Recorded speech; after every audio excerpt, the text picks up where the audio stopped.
Hello everybody, welcome to our channel our health and wellness. So today we are going to discuss about further part of the chapter our environment class 10 biology.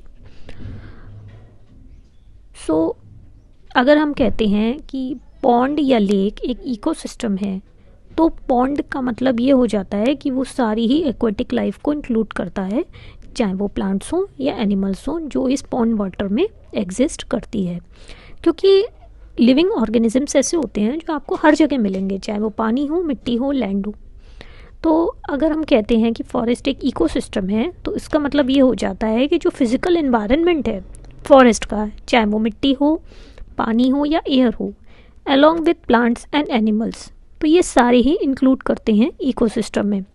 That means forest ecosystem में आ जाता है आपका soil, air, water, plants and animals. Desert, grassland, forest, crop field या mountains, ये सारे ही examples हो जाते हैं आपके टेरेस्ट्रियल इकोसिस्टम्स के। जबकि पॉन्ड्स, लेक्स, रिवर, सी, एक्वेरियम, ये सारे ही एग्जांपल्स हो जाते हैं आपके एक्वेटिक इकोसिस्टम के या फिर वाटर बेस्ड इकोसिस्टम के। ज़्यादातर इकोसिस्टम वर्ल्ड में नेचुरल इकोसिस्टम्स होते हैं, लेकिन कुछ मैनमेड इकोसिस्टम्स या आर्टिफिशियल इकोसिस्टम्स भी होते हैं। आर्टिफिशियल इकोसिस्टम्स के एग्जांपल हो जाते हैं आपके एग्रीकल्चरल लैंड, जिसमें आ जाती हैं आपकी क्रॉप फील्ड्स, गार्डन्स, एक्वेरियम या फिर पार्क्स। अब हम बात करेंगे कंपोनेंट्स ऑफ एन इकोसिस्टम की। सारे ही इकोसिस्टम दो मेन कंपोनेंट्स के बने होते हैं। First is abiotic component and another one is biotic component. Abiotic components वो होते हैं जो नॉन लिविंग होते हैं और बायोटिक कंपोनेंट्स वो होते हैं जो लिविंग कंपोनेंट्स होते हैं।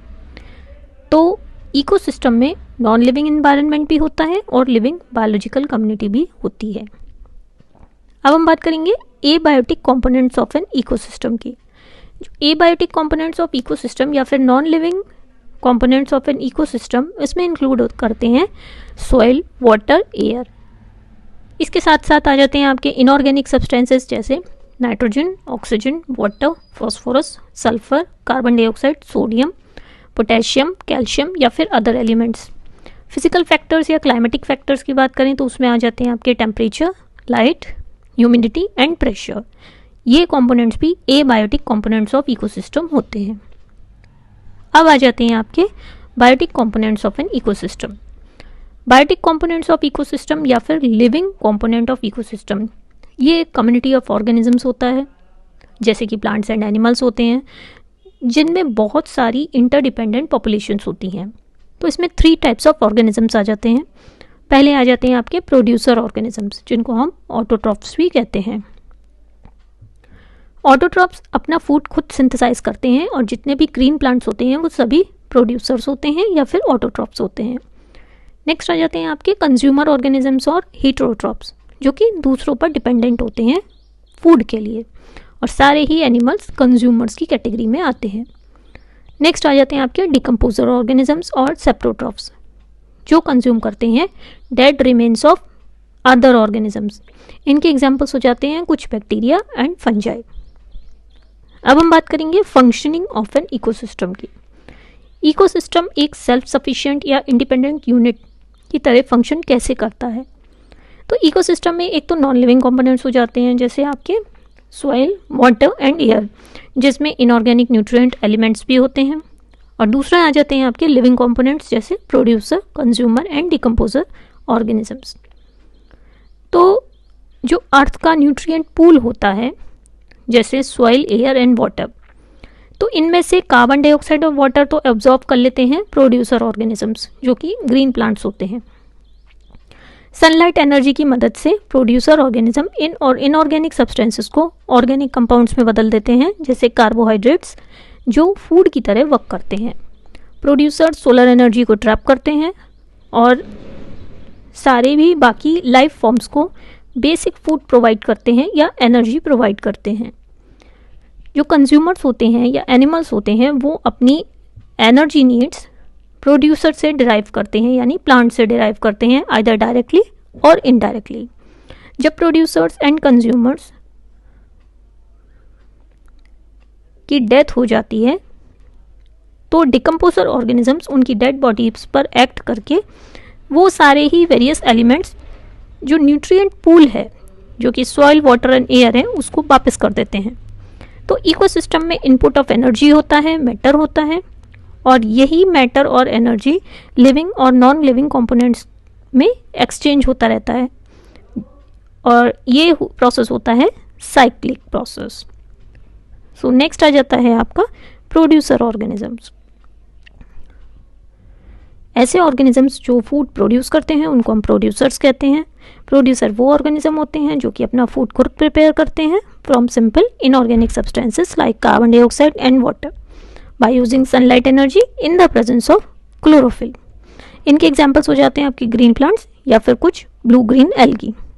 ग्रीन प्लांट्स अपना फूड सिंथेसाइज करते हैं during the process of photosynthesis by taking raw materials from the earth and energy from the sun. Green plants carbohydrates produce करते हैं by the process of photosynthesis, और कई बार proteins and fats की भी synthesis करते हैं। तो लिविंग वर्ल्ड में ग्रीन प्लांट्स को हम प्रोड्यूसर्स कहते हैं। प्रोड्यूसर्स ऑटोट्रॉफिक ऑर्गेनिजम्स होते हैं, सेल्फ फीडर ऑर्गेनिजम्स होते हैं इकोसिस्टम में, जिन पर बाकी ऑर्गेनिजम्स डिपेंड करते हैं फूड के लिए। So producers like green plants are autotrophs. Next आ जाते हैं कंज्यूमर्स, वो ऑर्गेनिज्म जो फूड को कंज्यूम करते हैं, ईट करते हैं। जो प्रोड्यूसर्स बनाते हैं उनको कंज्यूमर्स कहते हैं, यानी प्रोड्यूसर जो फूड बनाते हैं उनको कंज्यूम करने वाले कंज्यूमर्स होते हैं। कंज्यूमर डिपेंड करते हैं प्रोड्यूसर्स पर फॉर फूड आइदर डायरेक्टली और इनडायरेक्टली। कंज्यूमर्स अपना फूड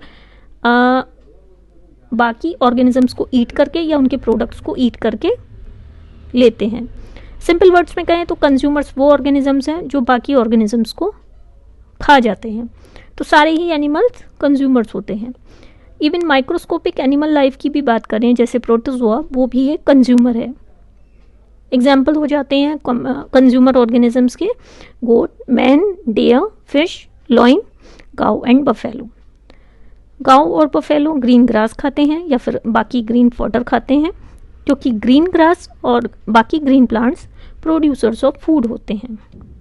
जो बायोमास ऑफ ग्रास है या प्लांट्स है वो काउ और बफेलो को एनर्जी और फूड सप्लाई करता है। ये इसलिए होता है क्योंकि कंज्यूमर ऑर्गेनिजम्स यानी एनिमल्स जो होते हैं वो अपना फूड सिंपल इनऑर्गेनिक सब्सटेंसेस से प्रोड्यूस नहीं कर सकते through the process of photosynthesis. उनको रेडीमेड फूड की रिक्वायरमेंट होती है फॉर देयर सर्वाइवल, जो वो प्रोड्यूसर से लेते हैं या डायरेक्टली या फिर इनडायरेक्टली। अगर कोई एनिमल ग्रास या बाकी ग्रीन प्लांट्स खाता है या उसके प्रोडक्ट्स खाता है तो हम ये कहेंगे कि वो अपना फूड प्रोड्यूसर से डायरेक्टली ले रहा है। जैसे कि गोट जो